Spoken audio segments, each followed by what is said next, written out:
How do you learn who you really are? It's not found in books. It's found on the battlefield. Welcome back, warriors, to the battlefield of the mind. This is Rick, and I'm here with Victoria Norton from the UK. And please, we're going to get into a definition game in a second here because we were just talking and I was enjoying it. But please explain who you are, what you are, and then let's get into a fun conversation about this world. Thank you very much, Vic, for having me here today. I'm very excited to be with you. My name is Victoria. I'm a psychologist, a hypnotherapist, a coach, and also I am a university lecturer. And I work with clients mainly helping them build professional momentum while building impact, purpose, and professional happiness. Which is more badass than it may sound like in that sentence, because we've gotten to talk about what that means, and that means going into the toughest conversations for people and then helping them work through the stuff that's like, that's only in the movies. Not for Victoria. You actually go in and do those really like, there's other people in the room for this person, but nobody can see them but them, like those kind of ones. So I work with everyone. I've got two hats. I've worked for the NHS, where I work with very severe mental health difficulties, and I work in my private practice where I work with more individuals, professionals, or business owners, and I work for them to reprogram their minds and recraft their reality and help them see that a lot of their current reality is choice. Their current situation can be really who they are, how they've got to where they are, and then rewriting their story. Because I see everyone's life as a story. And we are the leading actor, we are the narrator, we are the author, and we can redirect the next chapter. We can look backwards and understand the chapters that have come up to today.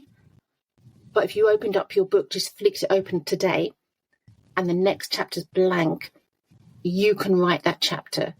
Because your world does revolve around you. We're told as young children, the world doesn't revolve around you. But I tell my clients to scrap that. Your world, your reality revolves around you. So you need to take charge of that, take ownership of that, and direct that reality. Now, that's very different to being kind of self-centered and selfish. You can be very kind and outward and compassionate, but you are the center of that reality. And I help them realize that. And by doing that, they can really dig deep into their barriers and their issues and their difficulties and rewrite that story. And it's quite fun to do because it's like having a blank piece of paper in front of you. Now, you can't say, I'm going to close my eyes and magically I've got a 6-bedroom house with a swimming pool and a Mercedes outside. You can't do that? Unfortunately not. I figured I would. I thought I could just manifest. What you can do is say, this is my current situation and this is how I'm going to perceive it, and I'm going to change it rather than dwell in it, be overwhelmed or think in that situation. The situation may be rubbish and you may feel rubbish for a good reason, but you can choose to think differently and take actions to make a change. So it's really kind of a manifestation, but it's deeper than that. So you have the vision of what you want your life to look like, what your career, what your personal life. Then you have I work on the subconscious level to write a new story. And then you have the action. And the action is the really important part, because you can wish for something all you like, but if you don't have the action, it's not going to happen. If you have all action but no vision, it's not going to happen. And what I do differently, I go to the subconscious mind and reprogram it at that level. I like it. This warrior talk, you're speaking my language now. I like that. All right, I do the same. I do a similar thing. Yeah, you do. I see you. I see you, warrior. All right, so I do a similar. I like that you talk about your story in your chapter. Now, there's a lot of things that people make mistakes when they're writing their story because they use the past to forecast the future. Well, that happened in chapter 3, which means the next chapter is going to be like chapter 3. It's like, well, hold on. We were meant to learn from chapter 3 to not have chapter 3 repeat. So don't create a self-fulfilling prophecy. And so I actually do a training called The Hero's Journey. The same thing is you're the hero of your story. But I go off of the Joseph Campbell book, Hero with a Thousand Faces. And I go through like the stages of how stories play for like all heroic stories. It doesn't matter if it's Thor or Luke Skywalker. It's the same thing, you know, like there's going to be a evolution to the story. And I'm like, where are you in your hero's journey? Because you're the hero of your story. Are you in the mundane, every day's the same, no change and never did anything different, no protagonist, no antagonist, you just are? Is that the phase you're in? Because that's how all the hero stories start until they decide to do something different. And then everything goes off into another path. You see that you can write that story. I love that you're doing that because I have found the same path has been very impactful for being able to help rewire the choices with our belief systems. And I find that one of the biggest root causes, the biggest issues that most people have is a lack of sense of direction and purpose. We're all seeking to feel like we matter, like we're significant, right? Have purpose. Now, of course, if it's your story, of course you matter. Of course you're significant. You write in the purpose. And the purpose may not be world changing, or we may not think it's world changing, but it is. For instance, I've got a very personal stake in what I do. And it's that I want to change the world one person at a time. I believe if you change one person's view of themselves and they learn to be able to say, I like me, I'm okay with me, and then they treat themselves with compassion. And it sounds really simple, I'm okay with me, but that's one of the hardest things for anyone to say, I'm okay with me. And that's the first thing I try and help anyone do, I'm okay with me. And I'm sure many of your listeners, even if they try and say that in their own head, will struggle with that comment, I'm okay with me. But once you can say that, you make all your decisions from a place of love and self-compassion. And then you go out to the world and treat others with that same compassion. And it's like a ripple effect. And by doing that, I've got this belief, absolute, unshakable belief that that ripple effect goes outwards and it's going to create a kind of world that I want my daughter to grow up in. So I have a very personal reason for wanting to make that ripple effect. Heart warrior, indeed. I see ya. Listen, it's the breaking of a generational curse that changes the entire, story of that entire family from that day on, and so I'm with you. You help that one, and it ends up helping two, and then exponentially grows, and then to 4, and then 8, and then it starts going from then it gets to thousands. But you never know if you help that one, what'll change. And I'm with you. Simple. Way to Whenever go. I work with anyone and I really, really drill down, there's one core belief that I found reoccurring over and over and over. And that's the feeling I'm not enough or I'm not good enough. In some way, I'm not attractive enough, I'm not clever enough, I'm not slim enough, I'm not funny enough, I'm not successful enough, I'm not enough. I've done a training over and over, and I've gotten it down to one sentence to beat that. Now, I think we can both agree that's a doubt curse. Or do you disagree? It's different. It's a curse from doubt. I'm not good enough. Like that's just, I doubt myself. I'm not enough. Right. Yeah. Now I've got a very tactical approach on doubt, but I want your expertise on how you attack that same monster from a different way. How do you attack doubt? That self-doubt creates self-sabotage. And the reason we have that self-doubt and that self-sabotage, we don't trust ourselves. And the reason we don't trust ourselves is that we've never been allowed to trust ourselves, or something's happened that's taken away that trust. And I help people relearn who they were always meant to be before the noise of the world got in the way. So you don't see a child with all that self-doubt and that self-sabotage. They know if they're hungry, if they're tired, if they're happy, if they're sad, if they want to jump off the wall, they know. But they lose that from the noise because the world tells them this is who you are. This is your story of who you are. So we go right back and discover the age of when that story started. And I get them to talk to that child. Or who you can be. Don't be that. Be like this. Don't be that. Be like this. Don't be too loud. Be like this. You're to be seen and not heard. You need to be like that. Like this You're child. too much this. Can't you be more like this child or more like this? Doubt. And it's that self-doubt that kicks in that they can't be who they are. So I help them remember who are they. I have this exercise I do, and I call it future self. And we've really drilled down to who is their optimum future self. Who do they imagine themselves being? What are they wearing? What are they doing? What do they look like? And then we go backwards. How do they get to that self? What is stopping them from being that self? Because sometimes knowing the answers, knowing who you want to be, what you want to be, how you want to be, even knowing how to achieve your goals isn't enough. The knowing the answer isn't enough. You need more than the answer. I think you do, and you need that belief in yourself. And I changed the language. I banned certain words. First of all, I ban apologies. What are your words? They're not allowed to apologize. No shame. No shame. Correct. Don't apologize for existing. System. And I don't know what's like in America. In England, you apologize for getting in a lift. Excuse me, sorry. You apologize for sitting down. Sorry. You apologize for every moment of your day. It's like, why are you apologizing for existing? What instead of saying, is this a common thing culturally? Is that normal? Because like I see people who do apologize often, but it is like, is that more common for like everybody? I watch the shows, and there does seem to be a high level of apologies. There's a high level of I'm in America. People with low self-worth have even more of a high level. And I teach people, instead of saying, sorry, I'm late, say, thank you for waiting for me.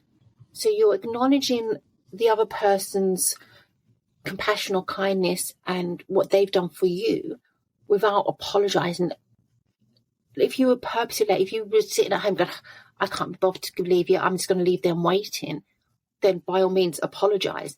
But if your train was late, if it was outside of your hands, thank them rather than apologize. And it switches something in the brain.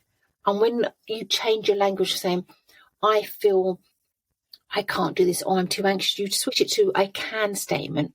I am, I can, I have.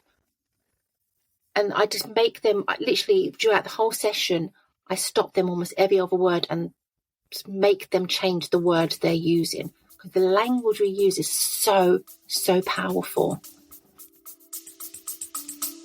Stay with us. We'll be right back.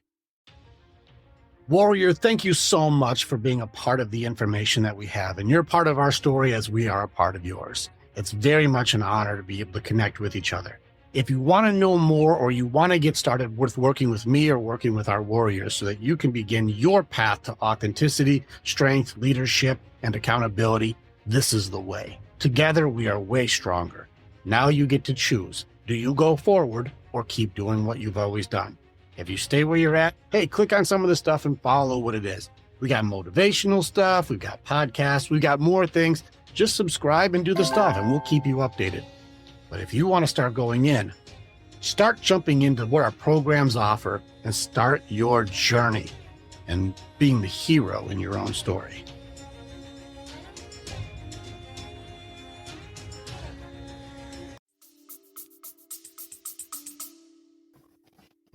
Power of words. I like that. Don't apologize. Appreciate. Yeah. Appreciate instead of saying like, I'm sorry. Thank you for waiting. Yeah. Yeah, it's pretty helpful. And yeah, these are tools and principles that I very much agree with, because we use the same tools, and it's good to see, like, I like when you see different experts of different fields going, we found the same principles seem to apply. Like, and we've come from two different angles and the answer was the same for us. And how do you apply that? And like, I do it this way. And I'm like, I do it this way, but we are both correct. Just different warriors doing different warrior types. I like it. A different way of coming. And the reason a lot of people have trouble is not their fault. So there's a much focus on blame and shame. You're procrastinating, or you're not got any motivation, or you make goals and you never seem to follow through. And it's not actually their fault. We've not been taught how to follow through. And the brain is actually designed to keep you safe. Now, it's not just physically safe, your body, it's your mind, to keep you safe from shame, from embarrassment, keep you safe from coping mechanisms are there when we were young. I got a question for you. I'm going to challenge a little bit, because warriors challenge each other to grow. All right. So the idea of it's not your fault, I kind of go the other way, because if I have a belief system that everything is a choice, what happened when we were young that may have created a coping mechanism for control because I had no control? I'm with you. I built makeshift armor. It may be fight, flight, freeze, fawn, whatever system for that grief that I had no control over. It was there, and I built it when I was 8 years old, but I still use that armor. Doesn't fit right, and there's a bunch of gaps in it, but I use it. I'm with you as far as that was there. But at a certain point, I started making choices on my own. Now, was it from a belief system that was corrupted when I was 7 or 10 or 13? Maybe. But I'm still making choices. And so with awareness and with training, at some point, it is my fault. But that's what you think? That's really important there with awareness and training. Before the awareness, before the training, and you just have the outcome. So your brain is keeping you safe from the fear, the rejection, the pain, and you have to learn to override your brain and take the risk, because it's been scientifically proven our brains focus more on loss than gain. So the risk of loss or the risk of shame or pain is far more of a focus for our brain than the potential gain. So you have to make the choice to build the awareness and the training. So that's where the choice comes in. That's a tough choice, though, if I don't know how to make a decision that I don't know exists. Exactly. So then we got to get into that I need help.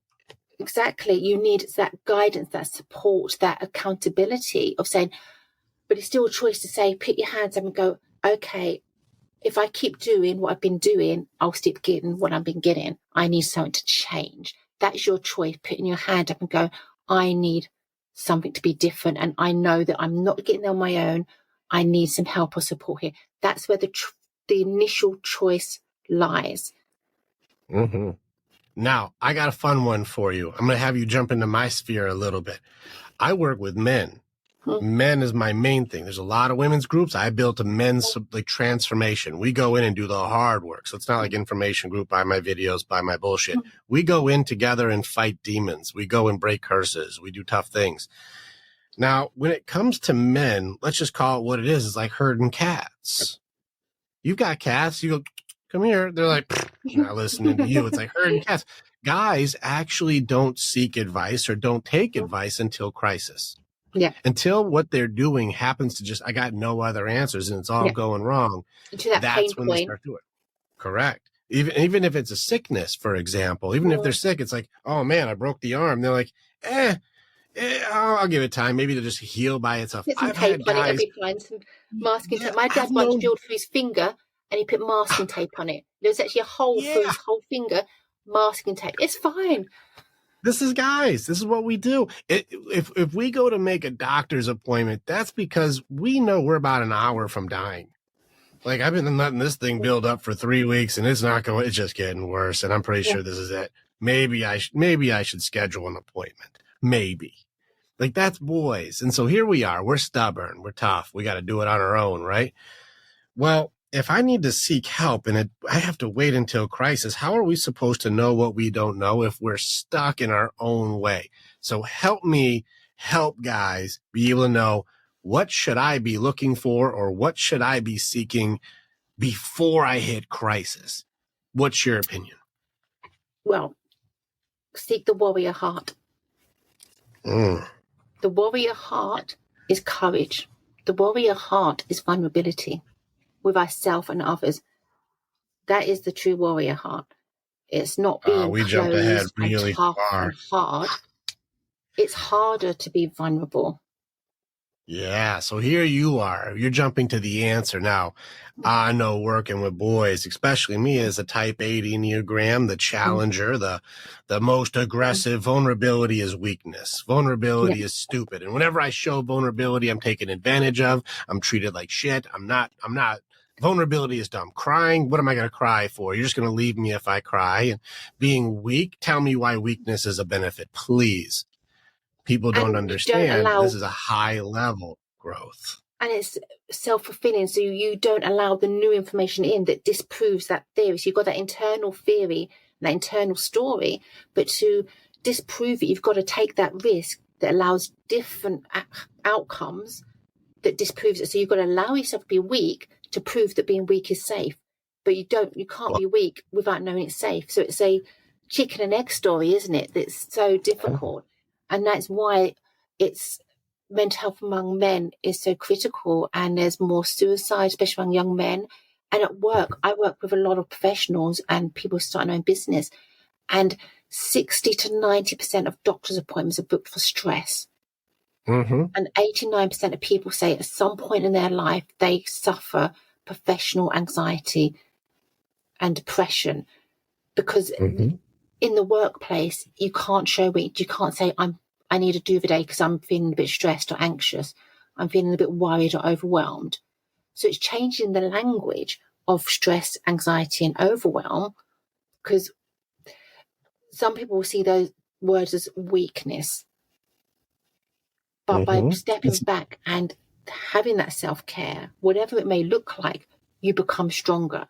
So if you use the analogy that everyone knows about on an aeroplane, you have to take the gas and air first before you can help others. So as a man, you have to look after yourself first before you can look after others. So if you're wanting to really lean into the weak theory, if you don't want to be weak and not to be strong, you have to be strong for yourself first to be strong for others. And to be strong for yourself is having the warrior heart. The warrior heart has courage, which means being vulnerable with yourself and others and seeking support when you need it.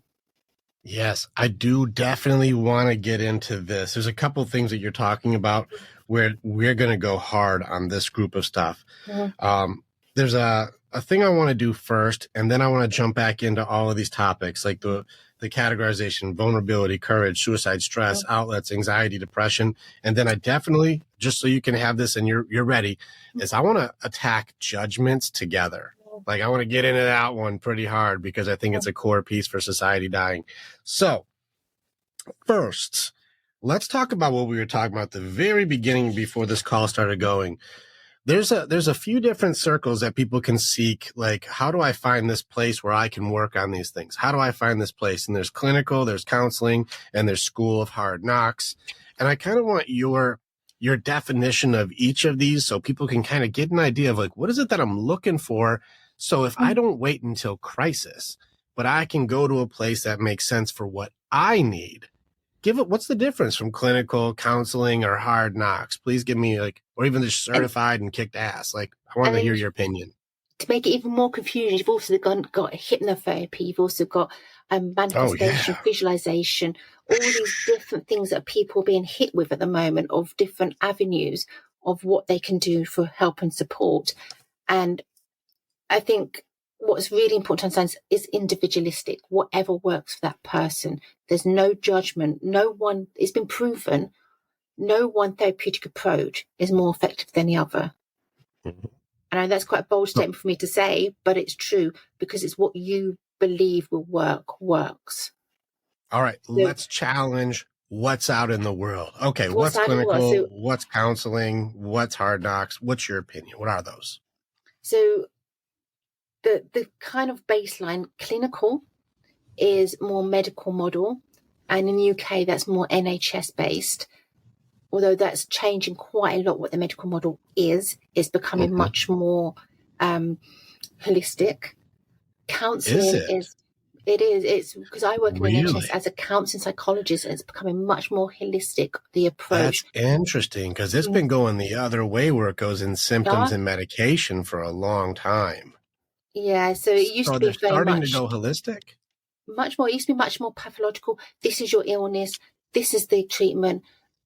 So A meets B. That's what we do. And there's a move away from being really diagnostic and seeing the person as a whole person with their individual needs and putting them down a treatment pathway that's right for them. So there's much more of a move for them. That's refreshing because maybe it's your UK is maybe ahead of us, and trend wise they could be. Like in America, it's a lot more symptom diagnosis pills, and that's the clinical side has gone a lot more that direction. Can I just ask which part is becoming more holistic, just so I can be clear? Because I work in psychology and psychotherapy, and I work in a multidisciplinary team, so it's all of it from my perspective. It's not just this is your condition, this is the pill. Go away, which is I think what people see it as and had experience. It's much more we do. There's EMDR, there's art therapy, in my team alone there's I'm a counseling psychologist. There's much more so you're doing long game perspectives coming in. Okay, they're doing longer game now, not just here's your diagnosis, take this medication. Yeah. You're actually going to do the work to train them on all new skills, and it may take months and months to do. Yep, I have some of the areas 18 months. So there's much more scope. So it's widening. Part of that is part of the integration of counseling psychology. I'm a counseling psychology, and the perspective is changing a lot. Counseling psychology is much more existential and much more humanistic. So we have a much more view the human condition and all of the emotions and experiences that are now deemed as unpleasant or difficult, such as grief, anger, fear. These are all normal human conditions that need to possibly be worked through, but not eliminated. If I have a client come to me and say, Victoria, I never want to feel anxious again, that would deeply concern me, because that's a part of human emotion, and you need a whole rainbow of human emotions to function. So you need anxiety, you need fear, you need anger, in as much as you need joy and happiness and excitement. Because if you had none of the more difficult emotions, how could you, the good days would be no better than the bad days are now. And can't have the good. If you go into a shop and they don't have your favorite chocolate bar, and then you fall to the floor crying, stressed, overwhelmed, then maybe your anxiety level is far too high and you need to seek support. But if you are late for work, you've got a job interview, you spill your coffee down, you've just been told you're being evicted, you've just woke up your partner, and you're feeling a bit anxious and stressed and overwhelmed, well, yeah, it's understandable. And that's a normal part of the emotions. And then if you suffer bereavement and you're grieving, it's a normal part of human condition that maybe you need help processing, but you don't need a pill to stop yourself grieving, because that's normal and healthy to have those feelings, those emotions. So that's where I go with clients, that these are okay to feel this. It's okay to feel angry. It's okay to scream with anger sometimes. It's okay to feel anxious and overwhelmed. We all do. No matter what you are in life, you can have studied psychology for 30, 40, 50 years. You're still going to have moments of anger and anxiety and overwhelm, because they're normal human emotions. The way you process them, the way you utilize them and make them as something to help you learn and grow, that's the key. And then, but these still work at very much a conscious level. Then if you go into hypnosis, that works at a subconscious level. It's reprogramming and restructuring. So it's very much cognitive restructuring of your thoughts and your belief systems and embedding those. But you can't make anyone do anything with hypnosis they don't want to do. You can't make them dance like a chicken. You can't do the chicken thing? No. I don't know. I've seen guys on stage go sleep to do their chicken.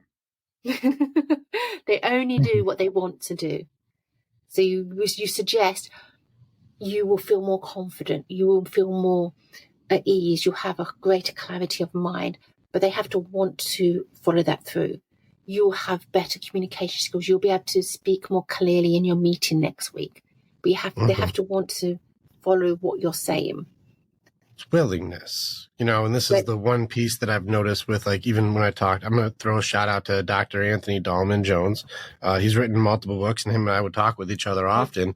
And he said it's the most important thing, even if you're doing hypnotherapy, if they don't want it, you can't help somebody with the value of their problems supersede the value of their solutions. No type of therapy or coaching will work if the person doesn't want it. If they sit and go, nope, I'm not doing it, it's not going to work. They have to be a willing participant. They have to be the driver. It's their life. So they have to want to change it. We're there to support them, but it's their life. If they don't want to change that, then why would we even be trying to force it on them? That's not our role. We're not here to direct or tell anyone how to live. We're here to be a guide or conduit for their own desires. So with hypnotherapy, it's very much their choice of what they want. And the way it works, there's different brain states. So with hypnotherapy, you take them to the theta brain state, which is if you imagine as you're going to sleep and as you're waking up, you're kind of that groggy brain state where someone might ask you something and you go, yes. And then you go, oh, what did I just agree to? You're not quite with it.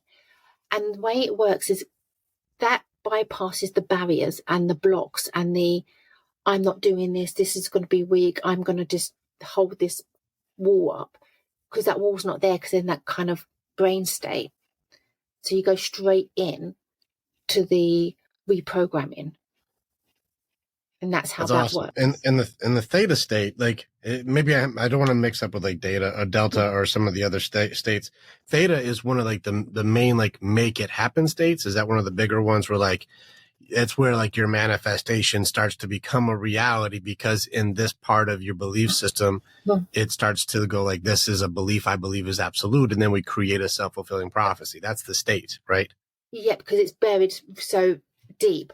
With manifestation, it tends to be affirmations at a conscious level, whereas hypnosis takes it deeper. And then you have the action. So the way my program works, I have this psychology to understand the roots and the cause of the issues and the current difficulties. I use hypnotherapy to go to the subconscious mind to reprogram the new ways that the person wants to think. And then we have coaching for the accountable action. And together they work really, really well. Because the coaching part is the longevity. That's like, this is the part where you have to use like the tools to know what it is. This is the one that get you to the core of your stuff. And then this is how you make it a lifestyle. That's the model you have, right?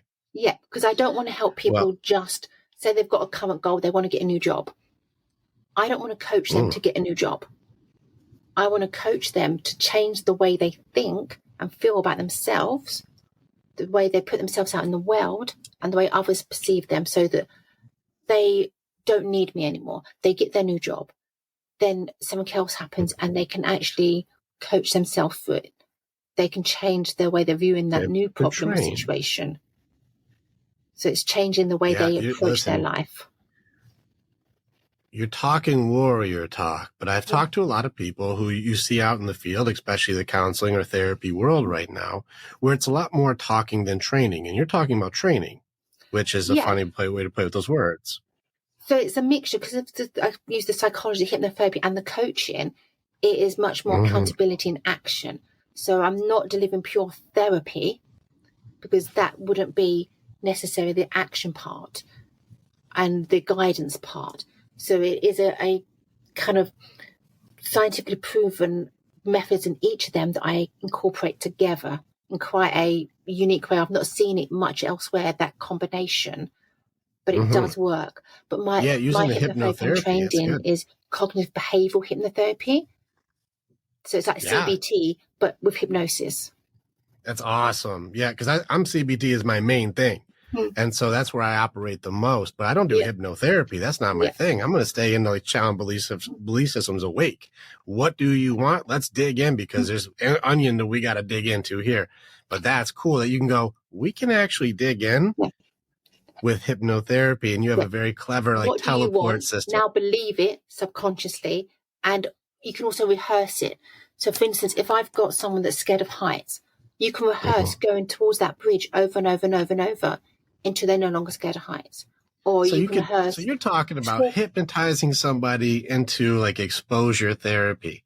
Yep. So you can do the exposure therapy. You can do practicing going to an interview, or visualizing the interview going well and having that vision, because your brain doesn't really differentiate very well between what is real and what's imagined. Once you've done it in your imagination, your brain has already believes it. So you asked me the question earlier, if someone thinks weakness, crying is weak, or they can't do something because it's weak, and we can't override that, because to override it, you have to have the experience of it not being weak, or the consequences not being negative. With hypnosis, they can practice subconsciously in that brain state being weak and imagining the positive consequences without any real life consequences. So they're training their brain to experience a positive outcome from a situation where they're being vulnerable in a safe environment. I think it's cool. Really powerful. I think it's neat that you're creating a safe environment inside of their subconscious. That's just badass. And they take it away with them.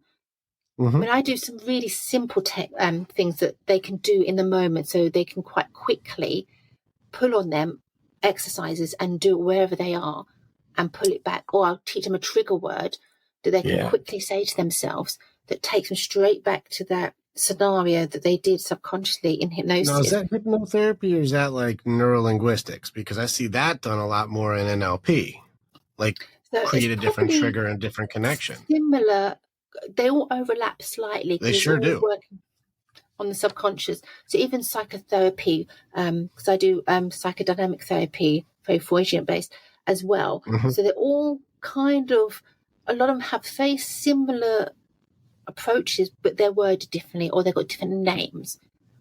Agreed. But it's just a really safe way. And I find this with people that can't, in the real world, override their mind and take the risk to incorporate new external stimulation, internal information in a safe way. I think it's cool. You keep using safe way, safe way, safe. And this is an interesting thing, because you're creating a safe place inside of themselves. Yeah. Can I share? You mind if I share something that I agree with you, but I've done it a very different way. Mm. So guys have a hard time taking this armor off. You've seen the guys who they walk around and they've got three sets of armor on and they can barely move because they're so armored up, and it resembles more of a prison than protection. You know who I'm talking about. You can't get through that thing, right? And so I had to create a safe area, but it's different. I've created it with the creed and with the brotherhood. And so guys working together with guys creates an area with no blame, no shame, no judgment, no guilt, no threats, where we just work on our stuff together and we challenge each other to grow with trust and no betrayal. And it takes guys at first to test this out over and over again to keep going. It just keeps not happening. And now we've got hundreds of guys who all like, dude, I'm working through it. Like, hey, share it with the group. And they start doing it. We're guys that would never would they ever share with a group, but they keep seeing these big, strong guys, these Marines and these special ops guys and these police officers and these firefighters and these, just badasses. And then these other guys who are just, guys with truck drivers and you name it, all wakes of life. And they go, I can take my armor off here. This is a place that is safe for me to put it down and then have the counsel of wisdom. And now I have hundreds of years of experience all looking at the same thing together. And then we break and go and work with our packs. So I created an external place that it's its own little bubble. We have our own little universe where you can take off your armor. And for many of these guys, it's the only place on the planet they can take their armor off that has empathy, compassion, confidence. And like, it's actually raised their confidence tenfold because they said, I know I can be myself in my unit, in my guys, with my warriors, way brothers. I know I can be who I am and I'm accepted, valued, and belong. This makes it so their confidence, when the world starts to blame, shame, or judge them, they say, you can not like me. There's a place that I'm liked with real badasses where we all get along and we work on hard things together. And if you don't get it, that's fine with me, instead of constantly seeking validation and approval from people who aren't trying to actually see you. And being like who you are. And that it's really interesting saying that people who see you, because so many people are scared that if others see who they perceive who their real self is, they won't like them or they will judge them. Or if they really see who I am, they won't love me because they've got low self-worth. So they assume the real them isn't worth being loved, isn't worth being valued. So if someone else sees that real them, then they're not going to love and value them. And this causes a lot of difficulties because in a relationship, if you don't value yourself and you're scared that they're going to see the real you, firstly, you've got to have a communication problem. Secondly, you're not going to really trust that other person, because how can you trust somebody that you believe is in love with somebody you think is got low worth? That's a good one too. Because, well, how about this? How many people get mad for someone not loving them for who they are, but they don't even love them or even like themselves? So how can you ask somebody to do something that you can't do and get mad at them for doing something that you also can't do? But so many of us don't even know who we are. Right. Let alone love. This is why I've got a thing for you. And this is why when I work through the grief stuff, when I've got, when I go through my map and I go through denial, bargaining, anger, depression, and then we go in with fear, excuses, doubt, and distractions, we start looking at all these pieces.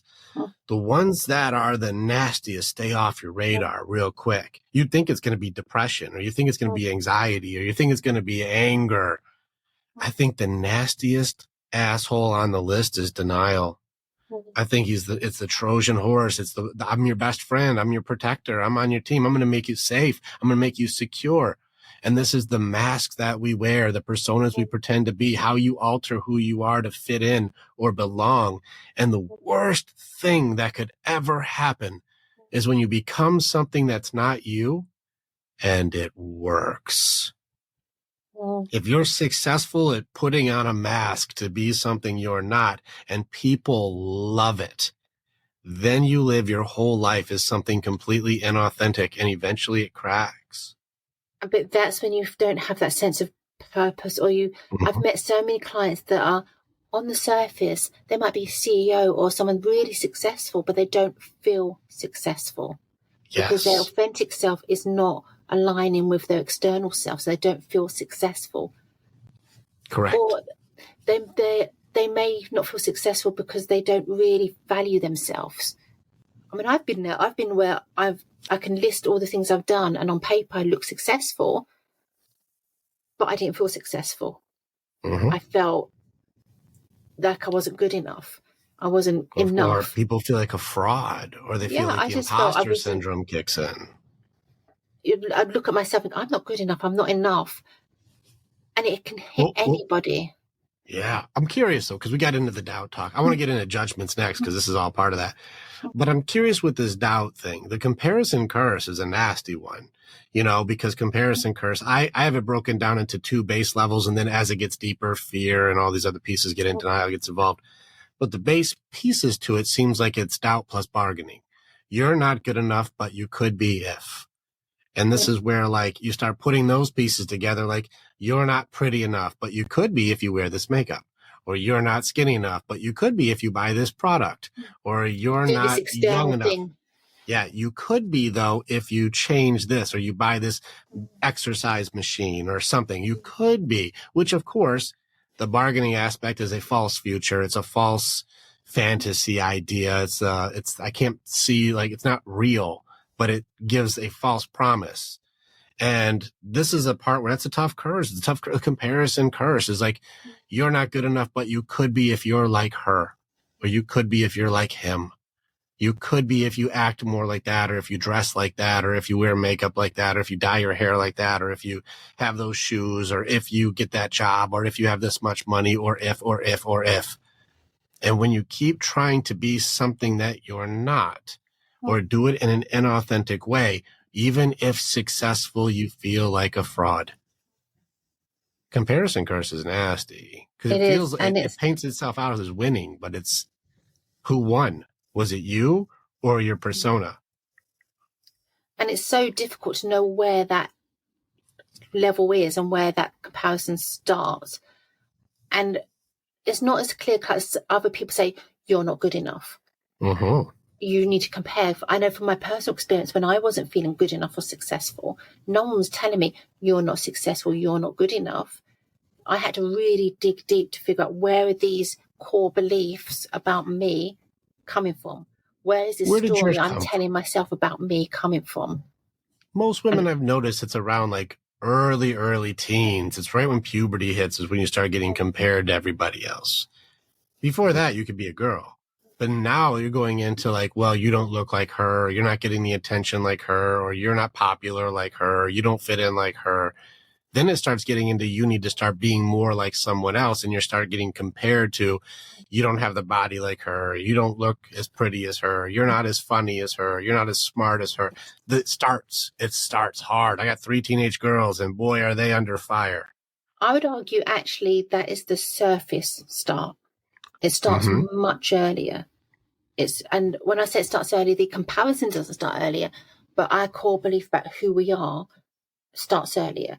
And the resilience to go, I don't care that she's got better hair than me, or I don't care that this person's more slimmer, or this person, that ability to be able to say, I'm okay with me and not be pulled into that comparison starts much earlier. And it's very hard. I was pulled into that comparison, and it's very hard not to be, but the ability not to be pulled into comparison and to view yourself and value yourself, to say, I'm good enough as I am, I don't care, starts earlier.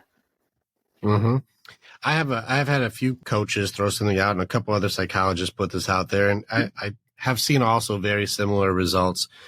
When it comes to the self-esteem part for girls, that self, I'm not good enough who I am, I would say a vast majority of the curses that are put on women were by another woman. And like, mom said it, mom gotcha, like you don't look good in that, or that's not pretty on you, or that's not fitting your body shape. And I've had woman after woman going, my comparison curse came from my mom's comparison curse. Now my external validations came from my dad, but my internal stuff came from mom. Thoughts on this one? And it's so complex. I think it starts even before we know what our gender is. So it starts even down to comparison. What child has different toys? What child has different things to play with at nursery?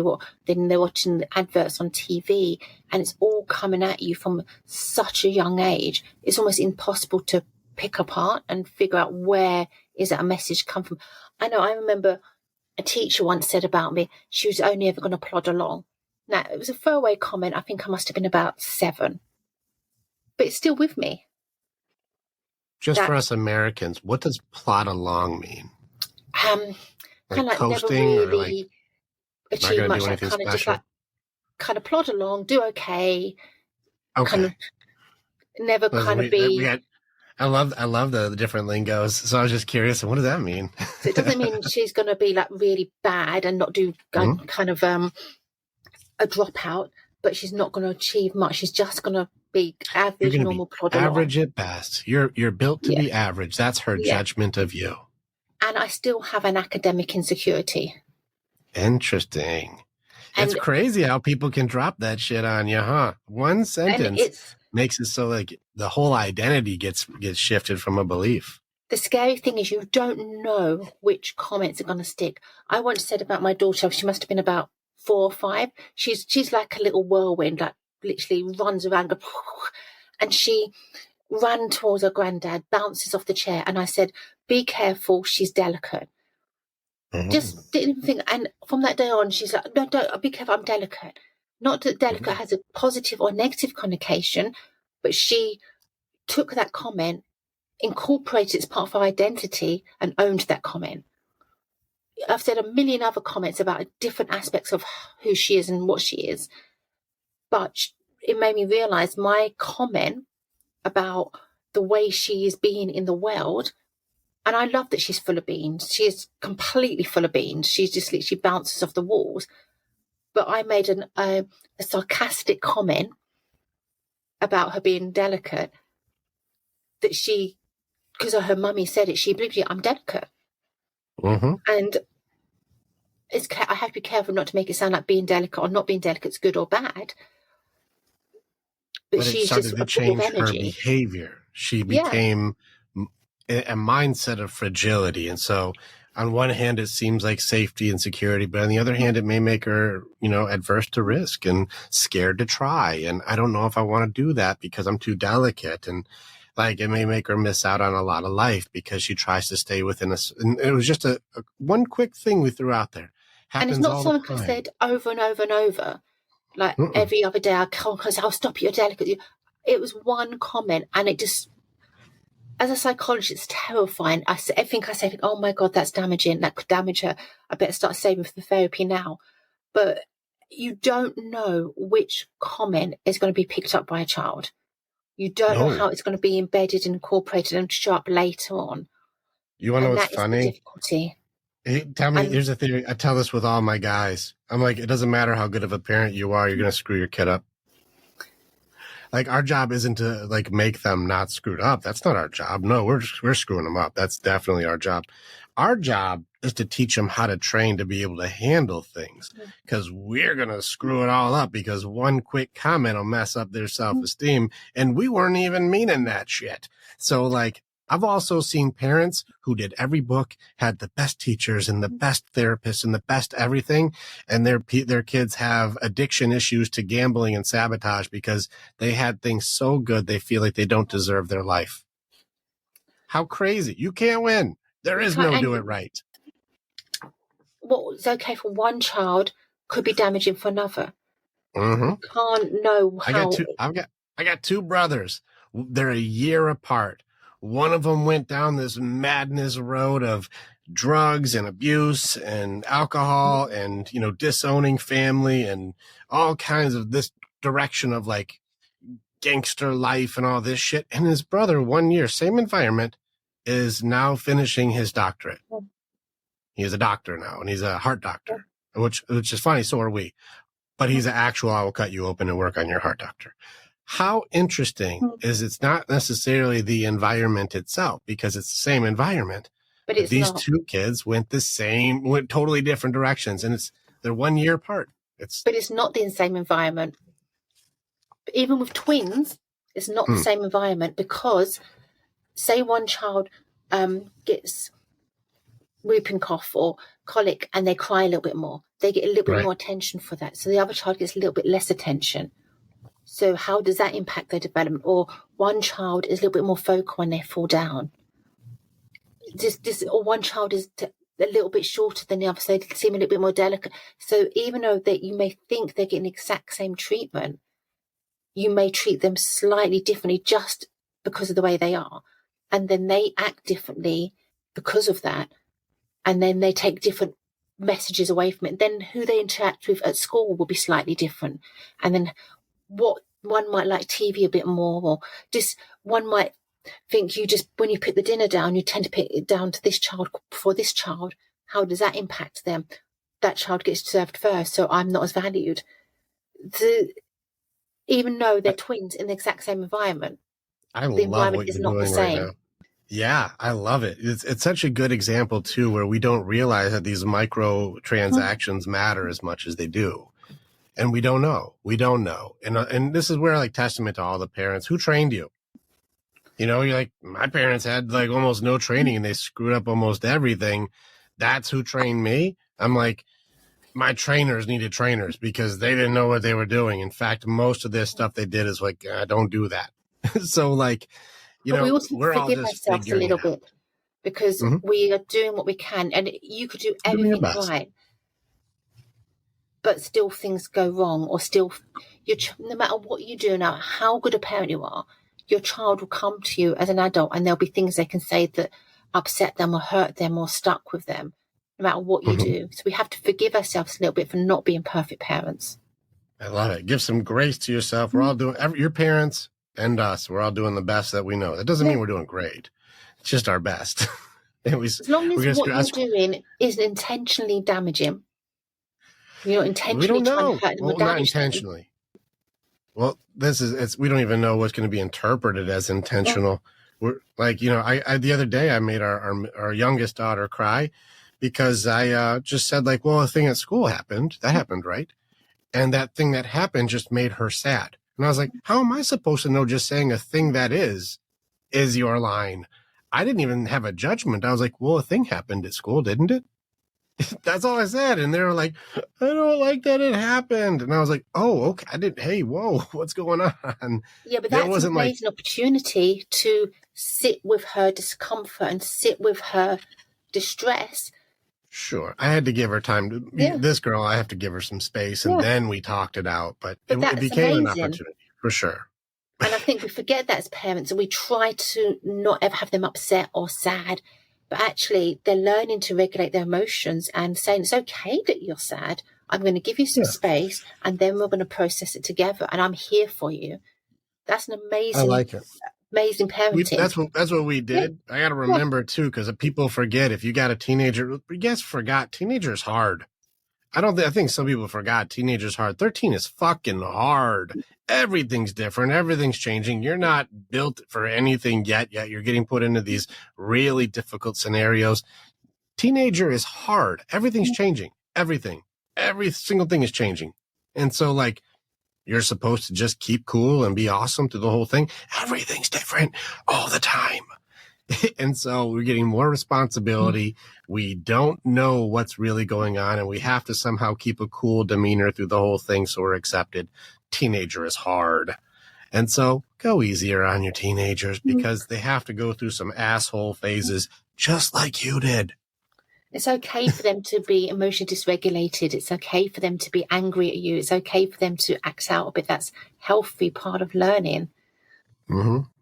I mean, I'll be happy if my daughter, when she grows up, is able to say, I'm okay with me.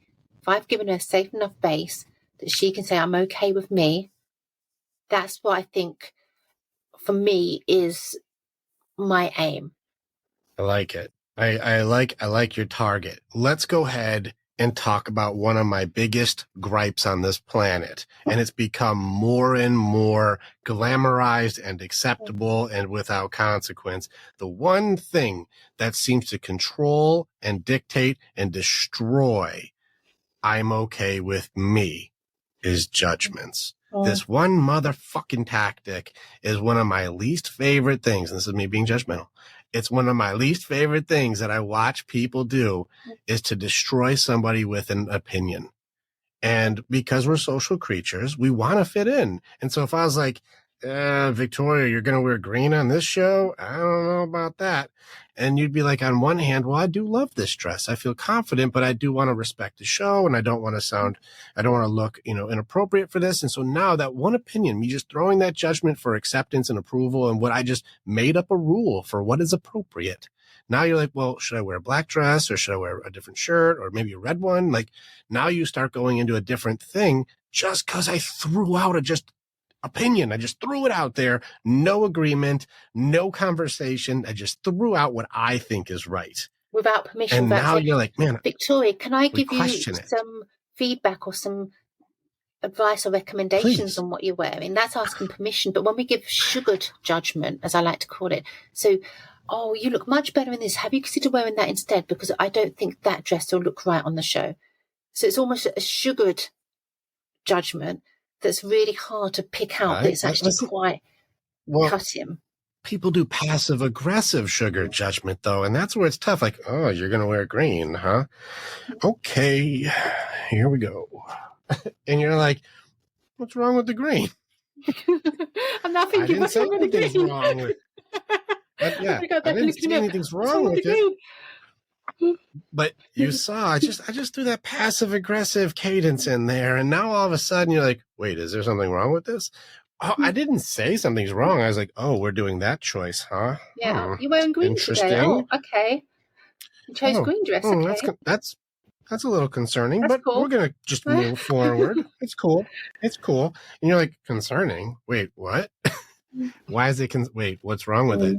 And now, and this is where I've actually talked to and helped women break some curses on even their mom throwing out that one comment, that one thing where like they dressed up in something when they were like maybe early teens or mid teens or something. And they felt they were like, I'm killing it in this thing. My favorite outfit. I looked in the mirror for 45 minutes, like, yes, yes, and yes.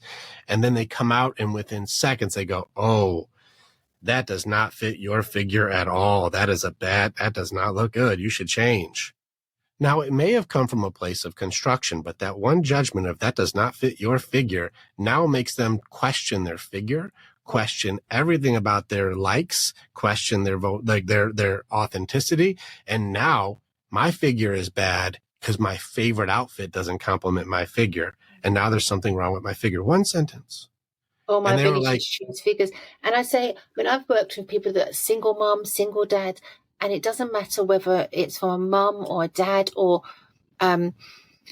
whoever the person is, a favourite teacher, a best friend, somebody that you value their opinion and you're seeking their approval. And then you reenact that seeking of approval over and over and over in your adult life. And you reenact relationship issues over and over and over in your adult life until you get to the point where you've learned that lesson, where you get to say, you know what, I like green. I'm going to wear green. I think it looks great on me. Don't care if you like it. Until you can get to that point, then you will keep reenacting it. Keep seeking that. It takes a lot of training and courage to do this. People don't know that they should be practicing acceptance of their own authenticity. They don't know that that's a skill that can be developed. And so we keep seeking validation from an outside source as though they know us better. Want to hear a fun question I ask people? The question is, how well do you truly, like you've done self-work, and now, and this is one thing I've noticed, is that people who have gone in further have a different answer than people who are beginning, because their numbers are much higher if they don't do the work at all yet. But I'm just curious, how well, if you gave yourself a percentage of how well there is to know yourself, would you say I know myself? What would you give your percentage if I'm still discovering parts of me? So I know what I don't know, but I also know there's more to learn. What would your percentage of how well you know yourself to this point be? I would say 85, 90%. Okay, you feel far. But I have to have, as part of my training, I have to have weekly personal therapy, and I have to have supervision, and I have group practice. So every week I have to do self-work as part of my training as a counselor psychologist. Awesome. So and then even still, it's not 100. But there's always another thing. Like even me, for example, I've been doing this for a decade, and I've got mind side pretty solid. Body side's my strong side. Spirit side doing well, but I cracked heart side this year, and I'm like, there's a whole area here of stuff I didn't get into for heart side. You know, as men, we repress heart hard. Yeah. And so like, I'm like, oh, there's a whole arena here of things to go through. And so, you know, how well do we know ourselves? Nobody's 100, but even to say I work every single week diligently in every part, mind, heart, body, soul, and I'm going in every category. And I think 85%, 90%, right? But what I'd say is knowing yourself. I think I know myself pretty well, and I'm okay with who I am. Doesn't mean I don't think there's places to change, to improve and grow and develop. But I still make mistakes. I still reenact the same issues. I still have areas that I say, I understand why I'm this way. I understand what's happening, but I can't change it. And that's why I have to have the extra help and support. So no matter who you are, you need that extra help and support.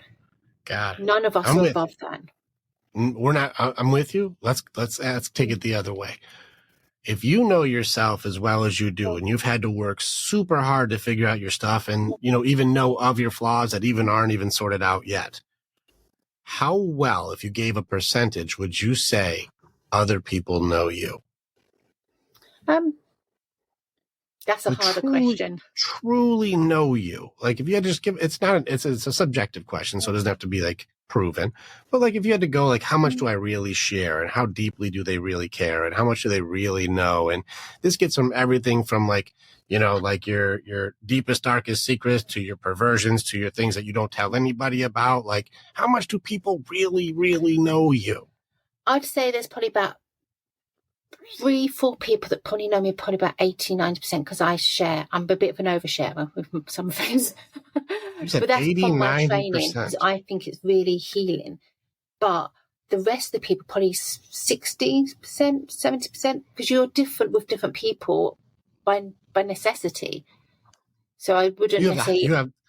Just so you know, this is the highest numbers I've ever heard. And this is why, like, I was curious with someone who's like, I do a lot of self-work. Yeah. How much do you put yourself out? And you're like, I put myself out there a lot. I'm very lucky. I've got a few friends that I could tell them even the deepest, darkest things about myself, and they wouldn't judge me. Sure. Now, this is probably like less than 5, right? Less than 5. Less than 5. And that's if you're lucky. if you make it in life and you got 5 ride or dies like this, you're blessed beyond blessed. 3 is a huge number in this category. 1 is still winning. Most people struggle with, like, I could tell this person my deepest, darkest, or if I had a body to bury, I know who to call. Like, it's rare to say I have that one, right? Now, as far as let's take those ones out. How much does like regular folk, like, you know, other people who aren't your ride or die 3 best friends or your therapist or whoever, what do you think they really, really, truly know? They know you, not of you, but know 50%. You.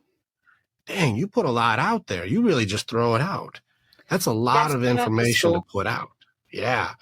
Most people, I would say that the most common answers is under 30% they know themselves and less than 10% that others truly know them. I probably do put it out too much, but I think I have to live what I preach. I have to, and the environments I work in are non-judgmental and supportive. And the friends I've had for like 20, 30 years, that we've been through a lot together. And there is no judgment. There is just support. But I've constantly had to rid toxic people and toxic friends and constantly we have these. Clean out the cupboards, they know you 50%. They know you 60%. The people who are toxic and judgmental. How much do you think I know you? 5%. Yeah, that's a little more common. And we've talked for hours. Like this is where it's a little like, probably not very much. And 5% feels like a high number. Like that feels like a high number for how much there is to know you. I feel like 5% is a very generous number for me. It depends on what you mean by know me. So if you're talking about knowing things about my day-to-day life, my likes, my dislikes, that's not high, but my energy. I think you know my energy, and I think your energy tells you a lot about someone and who they are and how they think and how they position themselves in the world. And I think that's an area that a lot of people don't think about when they think about how much you know somebody. I like that you're doing that. People listen. I'm only speaking again when I go this direction. The manosphere, if you will, the guys I work with, all the guys. I've got some energy guys. I got empaths in there, and I've had guys who are so confused with their own superpowers. They're like, why can I feel everybody's feels? It doesn't make sense. Like, the energy thing is definitely there. I got some spirit side warriors. I've got some guys who can do it, but it's a highly suppressed conversation in the men's side of, I feel your energy. Even the women's, we talk about it, but it's not really understood by everybody. It's thought of as maybe a bit fluffy, I think, when you talk about energy. You're talking about something a bit kind of highly judged, though. Yeah, but we do all have an energy. We all have a way. We have a vibration, and if you don't have the same energy as somebody else, you can feel it quite quickly, and it can make it quite difficult. In simple terms, it's the same wavelength. People are quite comfortable with that term if you're not on the same wavelength. But it's just a different way of saying the same energy or the same vibration. Oh, and people give some weird vibes sometimes. That's for sure. You've been around some people who are like, I do not like these vibes. You know, and I'm okay for people not to like my vibes or not to like me or not to. And I think that's what's different about me. I'm used to those environments where I'm quite happy for someone to say, I don't like you. I don't like the way you work, or I don't connect with you. And I work with that because we don't all connect. Every person that comes to me, I don't necessarily work with because we don't have that same energy that I'm going to be able to help them. If they're completely closed and they literally sit there and go, come on, do hypnotherapy on me. Prove it can work. You can't work with that energy. So I have to be quite upfront with those people that I think somebody else would be better suited to you because you've got a very closed energy. We can work on that closed energy before we start work, but that's going to take a good few weeks of work before we do any real work. If they're not willing to do the work, if they just want a magic pill, I send them elsewhere because I'm not giving them a magic pill. I'm giving them transformation. And the transformation takes work, but it's long lasting. Listen, we're speaking the same language for solutions. I'm still going back to problems. I still want to tackle judgments. Now, the reason I asked you how much do people know you, the reality is most people are very closed off. You work in the world. Most people are very closed off, and most people don't practice awareness. They don't even know it's a skill to practice. We just go by with the belief systems we've been given by the people who trained us, which is our parents who are also untrained. So we're not trained very well, and yet we have a belief system that we know how everything works and we don't change anything. Okay. We don't really know ourselves, and people generally don't know us.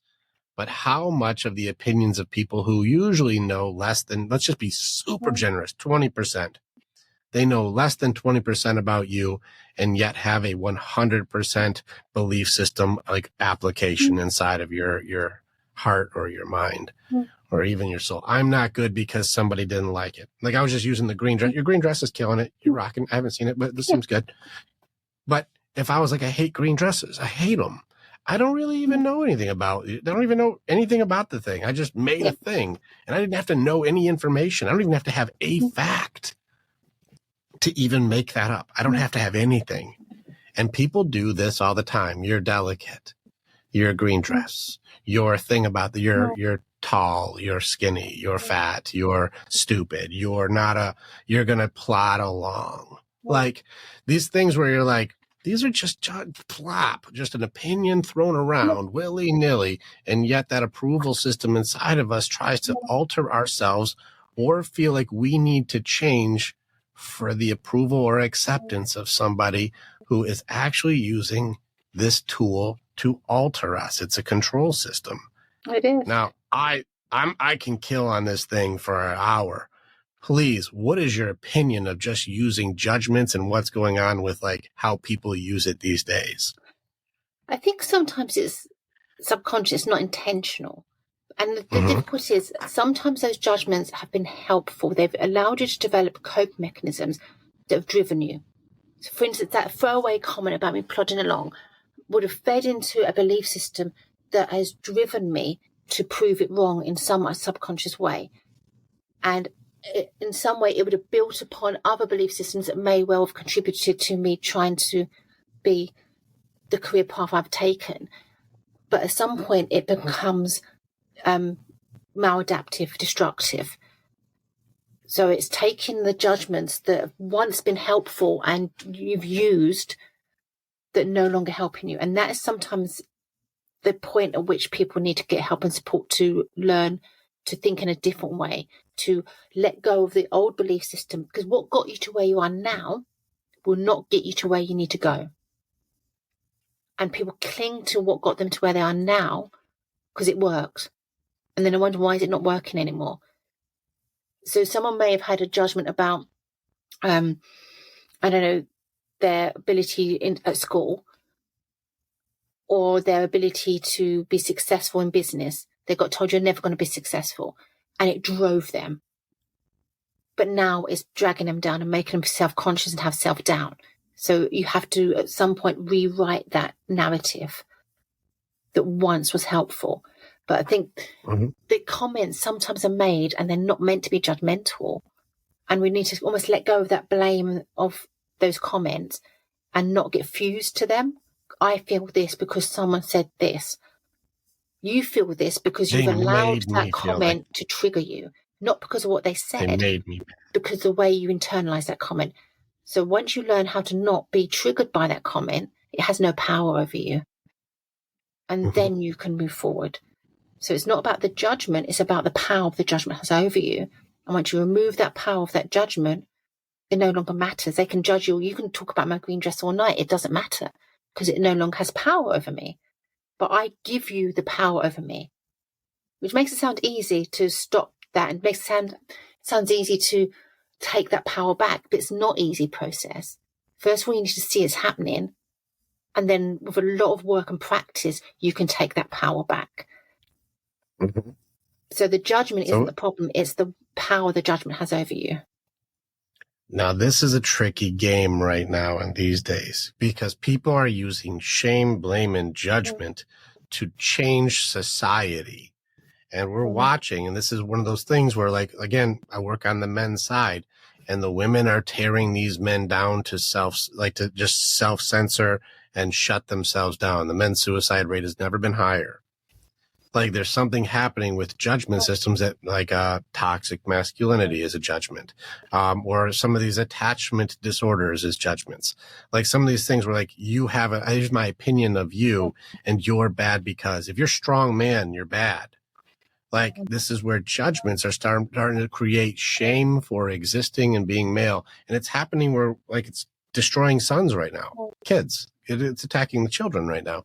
If you're a boy, because of certain things that have been done, you're bad. And it's making them grow up with a belief system that existing is wrong. And so there is no empathy. There is no concern. There is no care for these boys.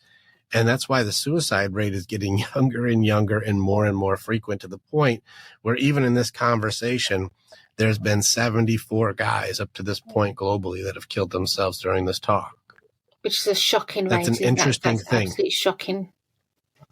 Mm-hmm. That's bananas right now. And this is why we're having the conversations of recognizing that throwing your judgments around to a child because you didn't like something that a guy did, or you read something men did, or you're part of a system that blames, shames, and judges people is actually killing kids and killing people right now. It's more complex than just men and women and society. It goes much deeper, and it's the shoulds. I call it, you should be this, you should be that, you should do this, you should do that.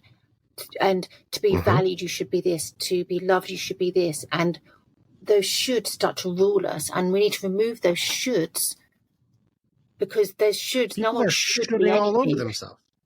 Just should all over me. Just should themselves. Yeah, the should is just should all over people. It's a judgment system. I should wear blue. I should wear grey. Who tells us what that should is? Who makes that decision what the should is? This is a judgment. I'm deciding what I believe is best for everybody. I pick it. I make it up. And it seems like just the loudest person must be right because they're so loud. This is why the fringe movements are becoming what people think is the standard. I'm like, that's not regular. That's just the really loud fringe group. But we're trying to adapt for like the, less than 1%. Why? What are we doing? Well, they're the loudest. And it's the noise of the world. I don't care which movement you're going with.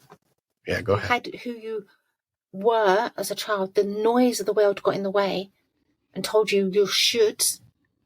And then you move into adulthood with those shoulds attached to you. And it takes quite a lot of work to just release the shoulds, just go, and then go, okay, without the shoulds, what is left? And this is what I help my clients with, the future optimum self. Get away for all the shoulds in your own mind. No one else can see, no one else can hear. In your own mind, when you visualize what you want to be, who you want to be, what does it look like? Well, not the shoulds, not what society's telling you or what you think will make others happy.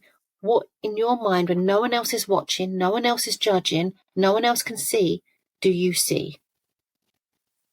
And then how do you make that happen and make that okay?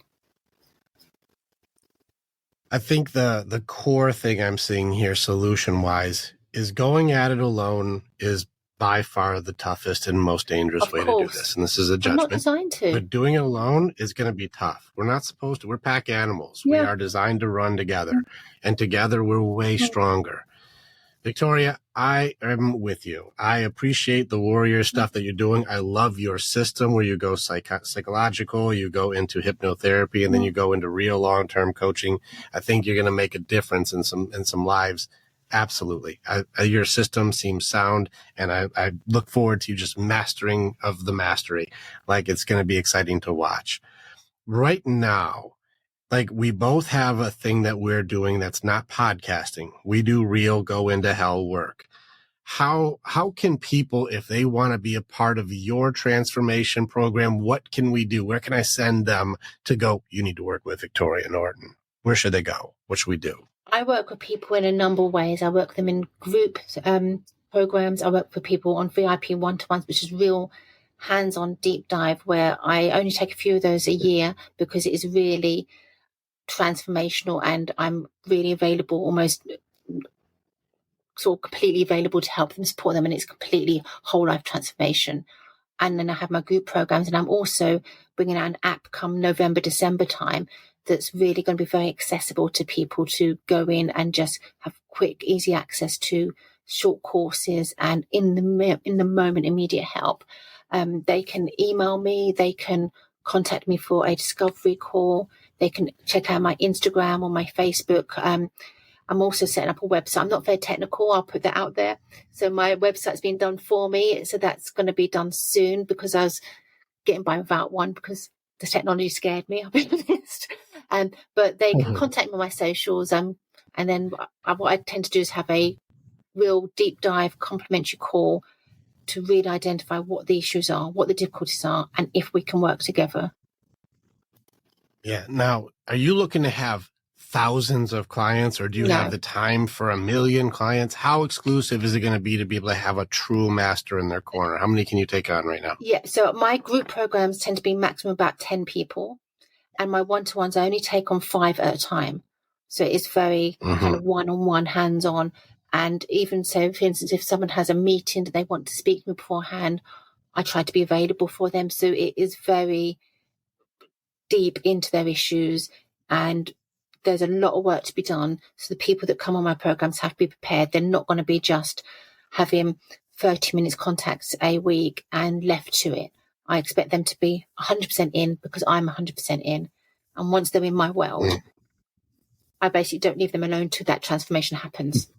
This is a praise to you. We do the same thing. And I think the exclusivity is important to mention, because there's a difference from information and transformation. And you see people who are just mass selling products that you can just buy them for a couple grand and never speak to the person.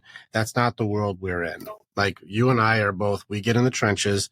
And like, even right now, I've built over the last few years, I can only handle a few hundred guys, because we do real work. We go in hard, and it takes like 4 or 5 months of just deep tearing things apart to make sure you're truly growing in an authentic way. It's a lot of work. So we can't take millions. It's hundreds at best. And so for you to be able to go like, I really only, we can't even get to scratch the surface. You know what I mean? And so this is where, like, reach out and really, like, Victoria, the way that you're saying this, it seems very powerful. And I think you're on to a holistic way that's going to make long-term changes and break generational curses. And so if it's beyond there, if you got a brother, a guy, or you're trying to be like, I got a dude, I got a man who needs to work with the brotherhood thing, send him my way.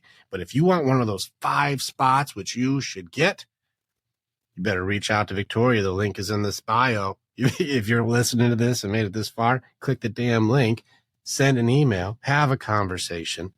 And if your brothers are out there struggling and they need the boys, that's when you send them my way. But everybody else, they should be sending to you. Absolutely. All right, warrior. You feel good? I do. You feel good? Yeah. Thank you so much for hanging with me today. I appreciate you very, very much. It's been a pleasure. Thank you. Good job. Well done. Perfect. Give me 1 second. Cool. I just ended my right charger, because I've got 9 minutes and I'm going to lose power. I can feel you. No worries. Oh, the cats. Oh. I'm just plugging myself in because I'm going to lose power. Yeah, I could feel your energy. It was getting a little like, uh-oh. Click on the button and you can become the hero in your own story. It's time to start making the choices to change. And the evolution that you're going to do begins with choosing the next step. This is the way. And together, we're always stronger.